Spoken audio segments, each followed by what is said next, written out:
Waqf bill passed in Parliament. In this article, we will discuss various provisions of Waqf bill.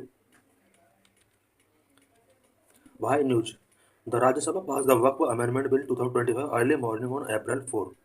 राज्य सभा ने अप्रैल 4 को वक्फ amendment bill 2025 पास कर दिया है. The Lok Sabha had pass the bill a day earlier following which it was considered by the Rajya Sabha. Rajya Sabha के पास करने से एक दिन पहले लोकसभा में भी इस बिल को पास किया जा चुका है. The Lok Sabha pass the Waqf amendment bill on April 2 amend the 1995 act. Lok Sabha ने भी इसको अप्रैल 2 को पास किया था. The draft legislation proposed to be renamed the Unified Waqf Management Empowerment Efficiency and Development Act 2024. अभी जो ये ड्राफ्ट लेजिस्लेशन है इसको एक नया नेम गिवन किया गया है, unified Waqf management empowerment efficiency and development act 2024. ये इसका नया नेम होगा. The proposed amendments seek to reform the law by enhancing the center's regulatory authority over the waqf properties and for the first time permitting the inclusion of non-Muslim members in the waqf board. Proposed amendment के अंदर mainly to यहाँ पर provision किए हैं. सबसे पहला provision जो किया गया है वो वक्फ प्रॉपर्टीज पर सेंट्रल गवर्नमेंट का अथॉरिटी यहाँ पर रेगुलेट की गई है. साथ ही वक्फ बोर्ड के अंदर नॉन मुस्लिम मेंबर्स को अब इंक्लूड किया जाएगा न्यू प्रोविजन का according. This amendment is aimed at enhancing the efficiency of the administration and management of the Waqf properties. ये जो अमेंडमेंट किए गए हैं इन अमेंडमेंट के थ्रू ये इंश्योर किया जाएगा कि वक्फ प्रॉपर्टीज का एडमिनिस्ट्रेशन एंड मैनेजमेंट से रिलेटेड एफिशिएंसी अब एनहांस हो सकती है. Opposition parties have oppose the bill terming it an encroachment on Muslim rights. Opposition parties ने वक्फ अमेंडमेंट बिल का ओपोज किया है बिकॉज उनका कहना है कि ये बिल मुस्लिम राइट्स को कहीं ना कहीं इंक्रोच कर रहा है.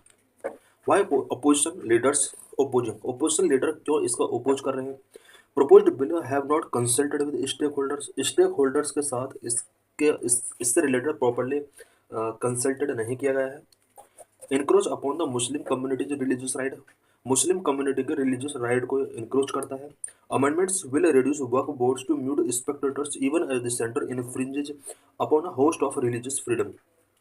जो अमेंडमेंट किए गए हैं ये वक्फ बोर्ड को म्यूट स्पेक्टेटर्स बनाता है और सेंट्रल गवर्नमेंट का जिस तरह से रिलीजियस फ्रीडम के ऊपर इंटरफेयर किया जा रहा है वक्फ अमेंडमेंट के थ्रू ये मुस्लिम कम्युनिटी के जो फंडामेंटल या रिलीजियस राइट है उसको इन्फ्रिंज करता है. Why there is a need to amend Waqf act 1995. Waqf act 1995 को अमेंड करने की नीड क्यों हुआ? The Waqf Board had been set up to assist underprivileged Muslims, but instead it is being misused to fill the pockets of a few people. Waqf board जो establish किया गया था वो अंडर प्रिविलेज्ड मुस्लिम्स को assist करने के लिए establish किया गया था, बट फ्यू पीपल के पॉकेट्स को फिल करने का काम किया है इसने. For example in Delhi former chief Amanatullah Khan did not pay salaries to imams, which finally Delhi's Lieutenant Governor V.K. Saxena makes sure to allocate. Delhi का यहाँ पर एग्जाम्पल गिवन किया गया है. फॉर्मर चीफ अमानतुल्ला खान ने इमाम्स को सैलरी पे नहीं किया है और ये salary Delhi lieutenant governor V K. Saxena को एलोकेट करना पड़ा. Widow pensions were held back and issues related to transparency and how money was spent also came up. Widow pensions भी पेमेंट नहीं किया गया और किस तरह से वक्फ बोर्ड के द्वारा मनी स्पेंड किया जाता है इससे रिलेटेड ट्रांसपेरेंसी भी नहीं है. ट्रांसपेरेंसी को इंक्रीज करने के लिए इस बोर्ड के अंदर कुछ अमेंडमेंट्स किए गए हैं. Even appointments were also done of friends and relatives of the chief. Waqf board के इम्पोर्टेंट पोस्ट पर अपॉइंटमेंट चीफ के कुछ फ्रेंड्स और रिलेटिव्स को यहाँ पर अपॉइंट किया गया है. इससे रिलेटेड भी कुछ इश्यूज यहाँ पर रेज हुए हैं. Waqf law in India. In Islamic law, waqf was referred to the property dedicated in the name of the God for religious and charitable purpose. Islamic law में वक्फ का जो मीनिंग होता है वो उस प्रॉपर्टी के लिए यहाँ पर कहा जाता है जो कि गॉड के नाम पर है और जिस प्रॉपर्टी को रिलीजियस एंड चैरिटेबल पर्पज के लिए यूज किया गया है. This can include any movable और immovable property set aside for the public good. Public good से अलग किसी प्रॉपर्टी को रिलीजियस या चैरिटेबल पर्पज के लिए यूज किया गया है वो वक्फ प्रॉपर्टी हो सकती है. मूवेबल और इमूवेबल दोनों टाइप की प्रॉपर्टीज हो सकती हैं. A property can be deemed Waqf if it has been used for religious और charitable purpose over an extended period. Over an extended period अगर किसी प्रॉपर्टी को रिलीजियस और चैरिटेबल पर्पज के लिए यूज किया गया है, वो प्रॉपर्टी वक्फ प्रॉपर्टी हो सकती है। The proceeds from such properties are typically use to maintain mosque, fund schools और provide for the poor. Waqf property के थ्रू जो भी प्रोसीड्स मिलती हैं, उन प्रॉपर्टीज का यूज मॉस्क्यू को मेंटेन करने के लिए, स्कूल के लिए फंड रिलीज उन्हीं के थ्रू किया जाता है, एंड पुअर फैमिली के मैनेजमेंट के लिए या पुअर पीपल के हेल्प के लिए इस प्रॉपर्टी का यूज किया जा सकता है। If a property designated as वर्क then it can not be transferred through inheritance, sold और गिवन अवे। किसी प्रॉपर्टी को अगर एक बार वर्क प्रॉपर्टी डिक्लेयर कर दिया जाता है, उस प्रॉपर्टी को इनहेरिटेंस के थ्रू सोल्ड नहीं किया जा सकता, ट्रांसफर नहीं किया जा सकता, सोल्ड नहीं किया जा सकता। A non-Muslim is also allowed to create a waqf as long as the objective of creating it align with Islamic principle. कोई नॉन मुस्लिम पर्सन भी किसी प्रॉपर्टी को वक्फ प्रॉपर्टी डिक्लेयर कर सकता है। In India Waqf are regulated by 1995 act. India में Waqf 1995 act के according regulate किए गए हैं। Each Waqf is managed by mutawalli custodian who oversee its administration. हर वक्फ का एक मैनेज करने वाला कस्टोडियन होता है जिसको मुतावली कहा जाता है, और उस वक्फ के एडमिनिस्ट्रेशन से रिलेटेड उसकी रिस्पॉन्सिबिलिटी होती है। While similar to a trust established under the Indian Trust Act of 1882, a Waqf unlike a trust cannot be dissolved by a board. वक्फ एक ट्रस्ट की ही तरह है, बट डिफरेंस ये है कि ट्रस्ट को डिजॉल्व किया जा सकता है, बट वक्फ को वक्फ बोर्ड के द्वारा डिजॉल्व नहीं किया जा सकता। The role of the Waqf board का रोल क्या होता है? The 1995 act establish Waqf board in each state to oversee the administration of Waqf properties within their jurisdiction. 1995 के एक्ट के अकॉर्डिंग ईच स्टेट के अंदर एक वक्फ बोर्ड इस्टेब्लिश किया गया है, सो दैट उस स्टेट के अंदर जितने भी वक्फ प्रॉपर्टीज हैं उसके एडमिनिस्ट्रेशन को ओवरसी किया जा सके। Each state Waqf board has, her state के अंदर जो वक्फ बोर्ड होता है उसमें कौन कौन से मेंबर हो सकते हैं? A chairperson and include one और two nominee from the state government, Muslim legislatures, recognised Islamic scholars and mutawalli of the Waqf. State का जो वक्फ बोर्ड होता है इसके अंदर एक चेयरपर्सन होता है, वन और टू स्टेट गवर्नमेंट के नॉमिनी हो सकते हैं, मुस्लिम लेजिस्लेटर इसके मेंबर होते हैं, इस्लामिक स्कॉलर्स इसके अंदर हो सकते हैं, मुतावली ऑफ द वक्फ के मुतावली इसके मेंबर हो सकते हैं।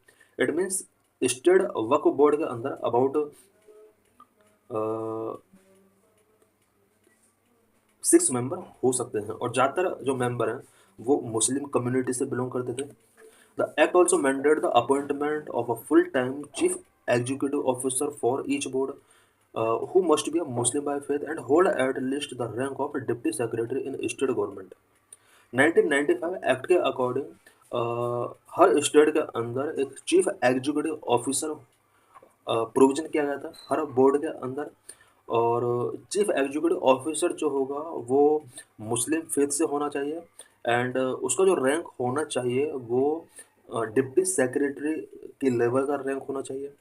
The Waqf board is authorized to manage work properties and take measures to recover lost assets. Waqf board को पावर दी गई है कि वो वक्फ प्रॉपर्टीज को मैनेज कर सकता है, एंड लॉस्ट एसेट्स को रिकवर करने की इसको पावर दी गई है। जो सबसे ज़्यादा कंटेंटियस इशू अभी का जो बना हुआ है वो यही है कि वक्फ बोर्ड के पास जो पहले पावर हुआ करती थी कि लॉस्ट एसेट्स को रिकवर कर सकते हैं वो, बट अब वो इस तरह से इजीली तरीके से रिकवर नहीं कर सकते अगर ये बिल पास हो जाता है। It can also sanction the transfer of immovable work property through share, gift, mortgage, exchange और लीज। वक्फ बोर्ड जो होता है वो इमूवेबल वर्क प्रॉपर्टीज के सेल, गिफ्ट, मॉर्टेज, एक्सचेंज और लीज को सैंक्शन कर सकता है। इट मीन्स यहाँ पर अगर किसी वक्फ प्रॉपर्टी का सेल करना है या एज ए गिफ्ट किसी को गिवन करना है, मॉर्टेज या एक्सचेंज करना है, लीज पर गिवन करना है, उसके लिए वक्फ बोर्ड की परमिशन नेसेसरी होगी। However, this would require the approval of at least 2/3 of the board member. इसके लिए 2/3 बोर्ड मेंबर की अप्रूवल टेकिंग करना होगा। इट मीन्स यहाँ पर अबाउट 66% का अप्रूवल टेकिंग करना होगा बोर्ड के थ्रू अगर किसी प्रॉपर्टी को यहाँ पर एक्सचेंज करना है, सेल करना है, गिफ्ट करना है। Central Work Council legislation also established the Central Work Council, a national advisory body under the Ministry of Minority Affairs. 1995 act के अंदर एक सेंट्रल वर्क काउंसिल भी प्रोविजन की गई है, और ये जो काउंसिल है ये मिनिस्ट्री ऑफ माइनॉरिटी अफेयर्स के अंडर होती है, जो कि नेशनल एडवाइजरी बॉडी के तौर पर वर्क करती है। इट मीन्स नेशनल लेवल पर मिनिस्ट्री ऑफ माइनॉरिटी अफेयर्स के अंदर एक national advisory body specially work से रिलेटेड एक बॉडी है, central work council. The council ensure the uniform administration of वर्क property across the country and is headed by union ministry of minority affair. Central work council जो होता है वो पूरे country के अंदर वर्क प्रॉपर्टीज के यूनिफॉर्म एडमिनिस्ट्रेशन को इंश्योर करता है। साथ ही पूरे कंट्री के अंदर जो भी वर्क से रिलेटेड इंपॉर्टेंट इश्यूज हैं उसको डिस्कस करता है। इसको जो हेड किया जाता है वो union minister of minority affairs के द्वारा हेड किया जाता है। It means minority affairs minister जो होता है वो सेंट्रल वर्क काउंसिल को हेड करता है। It also advises the union government on work release issues, work related issues, including policy development, implementation of work law, and resolution of inter-state disputes. Central work council जो होता है ये union government को work related issues पर advice करता है। अब work related issues जैसे पॉलिसी डेवलपमेंट से रिलेटेड, वर्क लॉ के इम्प्लीमेंटेशन से related, inter state dispute resolution से रिलेटेड यूनियन गवर्नमेंट को एडवाइस करने का काम करते हैं। की changes in the proposed bill, अभी जो ये प्रोपोज्ड बिल पास किया गया पार्लियामेंट के अंदर, की चेंजेस इसमें क्या क्या किया गया। Number one, definition of work Altered. Under the bill, only lawful property owners who have practiced Islam for at least 5 years are authorized to create work properties through the execution of formal deeds. इस bill के अंदर only lawful property owner के द्वारा ही किसी property को work property के लिए work property के तौर पर डेजिग्नेट किया जा सकता है। इट मीन्स अगर कोई भी पर्सन जिसने एट लीस्ट 5 ईयर्स तक मुस्लिम प्रैक्टिस किया है, उस पर्सन के थ्रू ही किसी भी प्रॉपर्टी को वर्क प्रॉपर्टी के तौर पर डेजिग्नेट किया जा सकता है। करंट में अब कोई भी person without any legal procedure किसी प्रॉपर्टी को वर्क प्रॉपर्टी डिक्लेयर नहीं कर सकता। इसके लिए पर्सन को एटलीस्ट 5 ईयर इस्लाम प्रैक्टिस करना होगा, ऐसा प्रोविजन कर दिया गया है। This revision abolish the work by use concept which permits a property to be considered work based on usage even if the original deeds was disputed. ये जो अभी न्यू अमेंडमेंट किया गया है, इस अमेंडमेंट में वक्फ बाय यूज कंसेप्ट अबॉलिश कर दिया गया है। पहले कंसेप्ट ये था कि अगर वक्फ के द्वारा किसी भी प्रॉपर्टी को यूज किया गया है, वो प्रॉपर्टी वक्फ प्रॉपर्टी डिक्लेयर हो जाया करती थी, लेकिन इस कंसेप्ट को अबॉलिश कर दिया गया है। अगर कोई प्रॉपर्टी पहले डिस्प्यूटेड थी तो उसको भी वक्फ प्रॉपर्टी डिक्लेयर कर दिया जाता था। Traditionally, work properties were often dedicated orally until formal documentation became a standard practice. Traditionally क्या होता था, किसी भी वर्क प्रॉपर्टी को orally डेडिकेटेड कर दिया जाता था जब तक डॉक्यूमेंटेशन उसका कंप्लीट नहीं हो जाता था। To prevent any fraudulent work claim, the bill stipulated any government property identified or declared as work property before or after the commencement of this act shall not be recognized as work property. वक्फ के द्वारा किसी भी property के claim को prevent करने के लिए इस बिल के अंदर ये स्टिपुलेट किया गया है कि जो अब एक्ट बनने वाला है, इस एक्ट के बाद और इससे पहले कोई भी प्रॉपर्टी जिसको वक्फ प्रॉपर्टी आइडेंटिफाई किया गया है, डिक्लेयर कर दिया गया है, वो वक्फ प्रॉपर्टी रिकॉग्नाइज नहीं की जा सकती। इट मीन्स वक्फ बोर्ड के द्वारा जितने भी प्रॉपर्टीज के लिए क्लेम किया गया है या प्रॉपर्टी डिक्लेयर कर दी गई हैं, अब वो वक्फ प्रॉपर्टी नहीं रहेंगे। Additionally, the law permits widows, divorced women, and orphans to be beneficiaries of proceeds from work assets. New law जो अभी बनने वाला है, इसमें विडोज के लिए, डाइवोर्स्ड वुमेन के लिए, ऑर्फन्स के लिए कुछ बेनिफिशरीज, कुछ बेनिफिट इस वर्क एसेट्स के थ्रू गिवन किए जाएंगे। Number inclusion of non Muslims. One of the most contentious aspect of the bill is the proposed inclusion of non Muslim in की वर्क institutions. The Central Work Council, State Work Board and Work Tribunals. Central work council, state work board and work tribunals के अंदर अब non Muslims को यहाँ पर include किया जा सकता है। Bill empowered the centre to appoint 3 member of parliament 2 from the Lok Sabha and 1 from the Rajya Sabha. To the Central Work Council, without speaking, they have to be Muslim. Central work council के अंदर अब central government को power दी गई है कि वो 3 parliament member को include कर सकती है सेंट्रल वर्क काउंसिल के अंदर। इस सेंट्रल वर्क काउंसिल के अंदर 2 मेंबर जो होंगे वो लोकसभा के होंगे और 1 मेंबर राज्यसभा के होंगे। बट इसमें ये मेंशन नहीं किया गया है कि वो मुस्लिम होंगे या नहीं। Under the 1995 act, the 3 MPs to be included in the council had to be from the Muslim community. इससे पहले का जो ये प्रोविजन था 1995 के अकॉर्डिंग, इस प्रोविजन के अकॉर्डिंग जो सेंट्रल वर्क काउंसिल के अंदर पार्लियामेंट के 3 मेंबर्स का जो अपॉइंटमेंट किया जाता था वो मुस्लिम कम्युनिटी से बिलोंग करते थे। Similarly, as per the new bill, State Work Board have to include 2 non-Muslims and 2 women as members. State Waqf board के अंदर ये प्रोविजन किया गया है कि इस बोर्ड के अंदर 2 नॉन मुस्लिम होंगे एंड 2 वुमेन इसके मेंबर बनाए जाएंगे। यानी ये जो 4 मेंबर हैं ये नॉन मुस्लिम हो गए। Number 3, power repose in district collector. यहाँ पर कुछ पावर डिस्ट्रिक्ट कलेक्टर को ट्रांसफर की गई है। Under 1995 act, responsibility of serving वर्क properties managed by survey commissioners but now be assigned to district collectors और officers of equivalent rank. 1995 act के अकॉर्डिंग वर्क प्रॉपर्टीज को सर्वे करने का या मैनेजमेंट करने का जो चार्ज गिवन किया जाता था वो सर्वे कमिश्नर के द्वारा किया जाता था। बट अब ये जो पावर है ये डिस्ट्रिक्ट कलेक्टर को दे दी गई है या फिर इक्विवेलेंट रैंक के ऑफिसर को अब ये पावर दे दी गई है कि वो वर्क प्रॉपर्टीज का सर्वे करा सकता है। Number 4, stringent financial oversight. The bill empowered the center to direct the audit of any work at any time by an auditor appointed by the of India or by any officer designated by the central government for that purpose. New bill के अंदर ये provision किया गया है कि central government किसी भी work property का ऑडिट करा सकती है और कैग के द्वारा अपॉइंट किए गए ऑडिटर के द्वारा ये ऑडिट कराया जा सकता है या फिर सेंट्रल गवर्नमेंट के द्वारा कोई भी ऑफिसर इसके लिए डेजिग्नेट किया जा सकता है सो दैट वर्क प्रॉपर्टीज का सर्वे कराया जा सके। ऑडिट कराने के लिए यहाँ पर एक प्रोविजन किया गया है। Number 5, judicial review. The proposed law allow courts to intervene in वर्क डिस्प्यूट।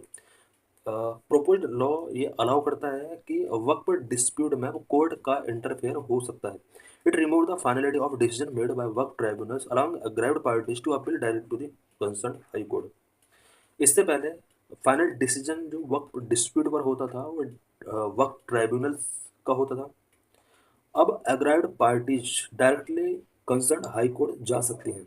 इट मीन्स वर्क से रिलेटेड इश्यूज पर पहले वर्क ट्राइब्यूनल का डिसीजन मैंडेटरी या हाई डिसीजन हुआ करता, फाइनल डिसीजन हुआ करता था। लेकिन अब अगर कोई अग्राइव्ड पार्टी है वो कंसर्न हाई कोर्ट में जा करके अपील कर सकता है। This is aimed at increasing judicial oversight and curbing instances of arbitrary exercise of power by work board or tribunals.